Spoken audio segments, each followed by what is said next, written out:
Chapter 10. I spent the following day roaming through the valley. I stood beside the sources of the Arveiron, which take their rise in a glacier, with that slow pace as advancing down from the summit of the hills to barricade the valley. The abrupt sides of vast mountains were before me. The icy wall of the glacier overhung me. A few shattered pines were scattered around, and the solemn silence of this glorious presence chamber of imperial nature was broken only by the brawling waves, or the fall of some vast fragment, the thunder's sound of the avalanche, or the cracking, reverberating along the mountains of the accumulated ice, which, through the silent working of immutable laws, was ever and anon rent and torn, as if it had been but a plaything in their hands. These sublime and magnificent scenes afforded me the greatest consolation that I was capable of receiving. They elevated me from all littleness of feeling, and although they did not remove my grief, they subdued and tranquilized it. In some degree, also, they diverted my mind from the thoughts over which it had brooded for the last month. I retired to rest at night. My slumbers, as it were, waited on and ministered to by the semblance of grand shapes which I had contemplated during the day. They congregated round me, the unstained, snowy mountain top, the glittering pinnacle, the pine woods, and ragged bare ravine, the eagle soaring amidst the clouds. They all gathered round me and bade me be at peace. Where had they fled when the next morning I awoke? All of soul inspiriting fled with sleep, and dark melancholy clouded every thought. The rain was pouring in torrents, and thick mists hid the summits of the mountains, so that I even saw not the faces of those mighty friends. Still, I would penetrate their misty veil and seek them in their cloudy retreats. What were rain and storm to me? My mule was brought to the door, and I resolved to ascend to the summit of Montanvert. I remembered the effect of the view of the tremendous and ever-moving glacier had produced upon my mind when I first saw it. It had then filled me with a sublime ecstasy that gave wings to the soul and allowed it to soar from the obscure world to light and joy. The sight of the awful and majestic in nature had indeed always the effect act of solemnizing my mind and causing me to forget the passing cares of life. I determined to go without a guide, for I was well acquainted with the path, and the presence of another would destroy the solitary grandeur of the scene. The ascent is precipitous, but the path is cut into continual and short windings, which enable you to surmount the perpendicularity of the mountain. It is a scene terrifically desolate. In 1,000 spots, the traces of the winter avalanche may be perceived, where trees lie broken and strewed on the ground, some entirely destroyed, others bent, leaning upon the jutting rocks of the mountain, or transversely upon other trees. The path, as you ascend higher, is intersected by ravines of snow, down which stones continually roll from above. One of them is particularly dangerous, as the slightest sound, such as even speaking in a loud voice, produces a concussion of air sufficient to draw destruction upon the head of the speaker. The pines are not tall or luxuriant, but they are somber and add an air of severity to the scene. I looked on the valley beneath. Vast mists were rising from the rivers which ran through it and curling in thick wreaths around the opposite mountains, whose summits were hid in the uniform clouds, while rain poured from the dark sky and added to the melancholy impression I received from the objects around me. Alas, why does man boast of sensibilities superior to those apparent in the brute? It only renders them more necessary beings. If our impulses were confined to hunger, thirst, and desire, we might be nearly free. But now we are moved by every wind that blows, and a chance word or scene that word may convey to us. We rest, and dream has power to poison sleep. We rise, one wandering thought pollutes the day. We feel, conceive or reason, laugh or weep, embrace fond woe, or cast our cares away. It is the same, for, be it joy or sorrow, the path of its departure still is free. Man's yesterday may never be like his morrow. Naught may endure but mutability.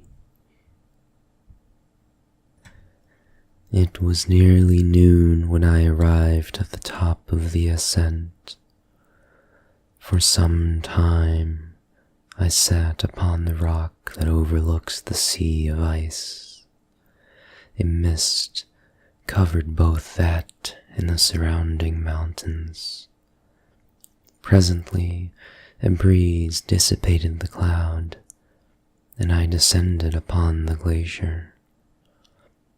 The surface is very uneven, rising like the waves of a troubled sea, descending low and interspersed by rifts that sink deep.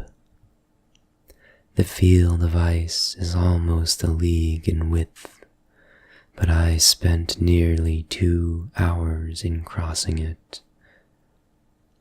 The opposite mountain is a bare, perpendicular rock.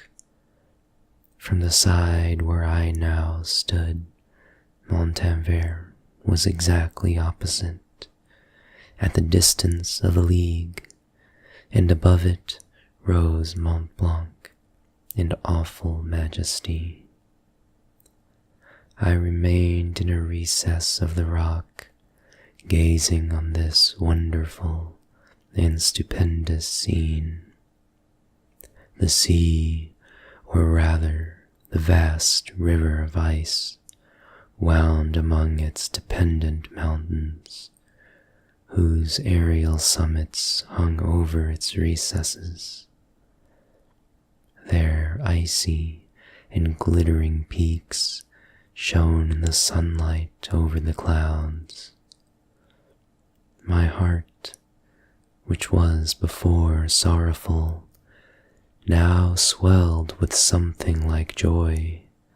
I exclaimed, "Wandering spirits, if indeed ye wander, and do not rest in your narrow beds, allow me this faint happiness, or take me as your companion away from the joys of life."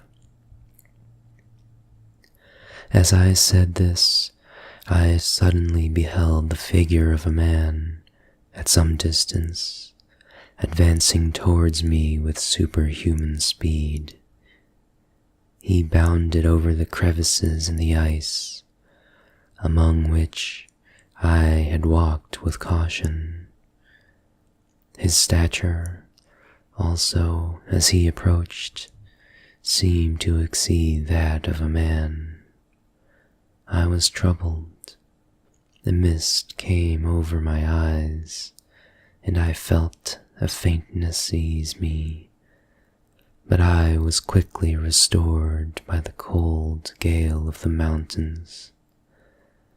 I perceived, as the shape came nearer, sight tremendous and abhorred, that it was the wretch whom I had created. I trembled with rage and horror, resolving to wait his approach, and then close with him in mortal combat. He approached. His countenance bespoke bitter anguish, combined with disdain and malignity, while its unearthly ugliness rendered it almost too horrible for human eyes. But I scarcely observed this. Rage and hatred had at first deprived me of utterance, and I recovered only to overwhelm him with words expressive of furious detestation and contempt. "Devil," I exclaimed, "do you dare approach me? And do not you fear the fierce vengeance of my arm wreaked on your miserable head? Begone, vile insect, or rather, stay that I may trample you to dust, and oh, that I could, with the extinction of your miserable existence, restore those victims whom you have so diabolically murdered." "I expected this reception," said the demon. "All men hate the wretched. How, then, must I be hated, who am miserable beyond all living things? Yet you, my Creator, detest and spurn me, thy creature, to whom thou art bound by ties only dissoluble by the annihilation of one of us. You purpose to kill me. How dare you sport thus with life? Do your duty towards me, and I will do mine towards you and the rest of mankind. If you will comply with my conditions, I will leave them and you at peace. But if you refuse, I will glut the maw of death until it be satiated with the blood of your remaining friends. Abhorred monster, fiend that thou art, the tortures of hell are too mild a vengeance for thy crimes. Wretched devil, you reproach me with your creation. Come on, then, that I may extinguish the spark which I so negligently bestowed. My rage was without bounds. I sprang on him, impelled by all the feelings which can arm one being against the existence of another. He easily eluded me and said, "Be calm. I entreat you to hear me before you give vent to your hatred on my devoted head. Have I not suffered enough that you seek to increase my misery? Life, although it may only be an accumulation of anguish, is dear to me, and I will defend it. Remember, thou hast made me more powerful than thyself. My height is superior to thine, my joints more supple. But I will not be tempted to set myself in opposition to thee. I am thy creature, and I will be even mild and docile to my natural lord and king, if thou wilt also perform thy part, the which thou owest me. O Frankenstein, be not equitable to every other, and trample upon me alone, to whom thy justice, and even thy clemency and affection, is most due. Remember that I am thy creature. I ought to be thy Adam, but I am rather the fallen angel, whom thou drivest from joy for no misdeed. Everywhere I see bliss, from which I am alone, irrevocably excluded. I was benevolent and good. Misery made me a fiend. Make me happy, and I shall again be virtuous. Begone, I will not hear you. There can be no community between you and me. We are enemies. Begone, or let us try our strength in a fight in which one must fall. How can I move thee? Will no entreaties cause thee to turn a favorable eye upon thy creature, who implores thy goodness and compassion? Believe me, Frankenstein, I was benevolent. My soul glowed with love and humanity. But I am not alone, miserably alone. You, my creator, abhor me. What hope can I gather from your fellow creatures who owe me nothing? They spurn and hate me. The desert mountains and dreary glaciers are my refuge. I have wandered here many days.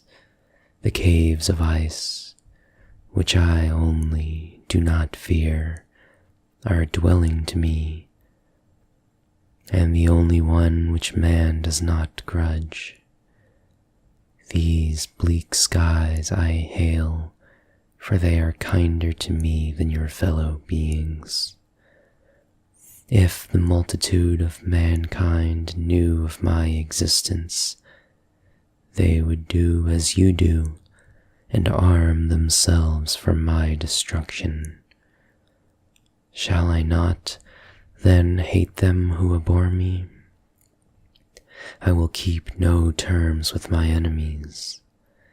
I am miserable, and they shall share my wretchedness. Yet it is in your power to recompense me and deliver them from an evil which it only remains for you to make so great, that not only you and your family, but thousands of others shall be swallowed up in the whirlwinds of its rage. Let your compassion be moved, and do not disdain me. Listen to my tale when you have heard that. Abandon or commiserate me as you shall judge that I deserve. But hear me, the guilty are allowed, by human laws, bloody as they are, to speak in their own defense before they are condemned. Listen to me, Frankenstein. You accuse me of murder, and yet you would, with a satisfied conscience, destroy your own creature. Oh, praise the eternal justice of man, yet I ask you not to spare me. Listen to me, and then, if you can, and if you will, destroy the work of your hands. Why do you call to my remembrance, I rejoined, circumstances of which I shudder to reflect, that I have been the miserable origin and author? Cursed be the day, abhorred devil, in which you first saw light. Cursed, although I curse myself, be the hands that formed you. You have made me wretched beyond expression. You have left me no power to consider whether I am just to you or not. Begone, relieve me from the sight of your detested form. Thus I relieve thee, my Creator, he said, and placed his hated hands before my eyes, which I flung from me with violence. Thus I take from thee a sight which you abhor. Still thou canst listen to me and grant me thy compassion. By the virtues that I once possessed, I demand this from you. Hear my tale. It is long and strange, and the temperature of this place is not fitting to your fine sensations. Come to the hut upon the mountain. The sun is high yet in the heavens, before it descends to hide itself behind your snowy precipices and illuminate another world. You will have heard my story and can decide. Before you it rests, whether I quit forever the neighborhood of man and lead a harmless life, or become the scourge of your fellow creatures and the author of your own speedy ruin. As he said this, he led the way across the ice. I followed.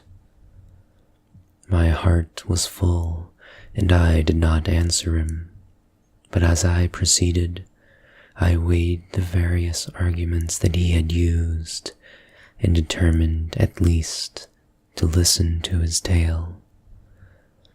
I was partly urged by curiosity, and compassion confirmed my resolution. I had hitherto supposed him to be the murderer of my brother, and I eagerly sought a confirmation or denial of this opinion.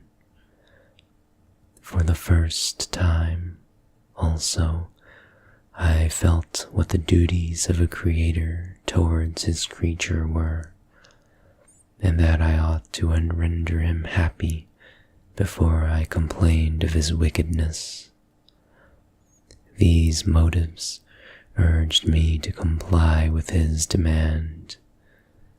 We crossed the ice, therefore, and ascended the opposite rock. The air was cold, and the rain again began to descend. We entered the hut, the fiend with an air of exultation, I with a heavy heart and depressed spirits. But I consented to listen, and seating myself by the fire which my odious companion had lighted, he thus began his tale.